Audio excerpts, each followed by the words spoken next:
এই মুহূৰ্তৰ এটি ডাঙৰ খবৰ বহিহাটৰ পশ্চিম শিঙিমাৰীত ভয়ংকৰ পথ দুৰ্ঘটনাত থিতাতে নিহত এজন। এটি তীব্ৰবেগী বলেৰো বাহনে মহতিয়াই নিয়ে দুগৰাকীকৈ বানাত মাদ্ৰাছাৰ ছাত্ৰীক। উক্ত বাহনৰ খুন্দাত থিতাতে মৃত্যু হয় জুনু নামৰ এগৰাকী ছাত্ৰীগৰাকী আৰু লগতে থকা হাছিনা নামৰ ছাত্ৰীজনীক অতি সংকটজনক অৱস্থাত শিঙিমাৰী প্ৰাথমিক স্বাস্থ্য কেন্দ্ৰলৈ লৈ যোৱা হয় যদিও উন্নত চিকিৎসাৰ বাবে নগাঁও মেডিকেল কলেজ হস্পিটেলত প্ৰেৰণ কৰে।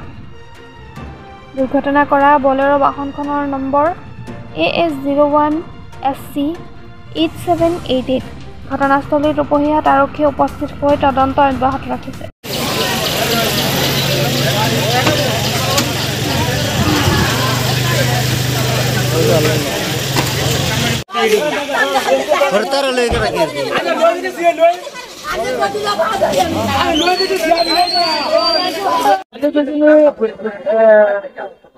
পশ্চিম শিঙিমাৰীত মাদ্ৰাছালৈ গৈ আছিলে।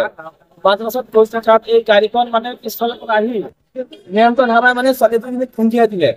খুন্দিয়াই দি এজনী ছোৱালীৰ মানে একদম মানে কি কম মানে একদম বিপদসীমাৰ তলতে আছে। বাছে না মৰি গৈছে তাৰ খবৰ পোৱা নাই। এনেকা হৈ গৈছে ছোৱালীজনী কিবা 2 ঘণ্টা পিছতে ডেথ হৈ যাব পাৰে। এনেকা অৱস্থা হৈ গৈছে। এই জায়গাখনৰ নাম কি? এই জায়গাখনৰ নাম পশ্চিম শিঙিমাৰী। মানে নিয়ন্ত্ৰণ হেৰাই হেৰি হৈছে। নিয়ন্ত্ৰণ হাৰাই মানে ছোৱালী দুজনীৰ বিপৰীতে গাড়ী উঠাই দিছে। ছোৱালীজন ক'ত আছে? ছোৱালী দুজনী বালিকা পঠিওৱা হৈছিলে, তাৰ পৰা নগাঁও প্ৰেৰণ কৰা হৈছে। ছোৱালী দুজনী মানে দুজনীৰে মানে একদম মানে কি কম মানে এনেকুৱা অৱস্থা হৈ গৈছে। বাছ এৰা নাই, তাকো মানে হেৰি নাই, গেৰাণ্টি নাই। ছোৱালীজনীৰ নাম কি? ছোৱালী দুজনীৰ নাম খিনি মই ক'ব নোৱাৰো। ছোৱালীৰ দেউতাকৰ নাম জানো?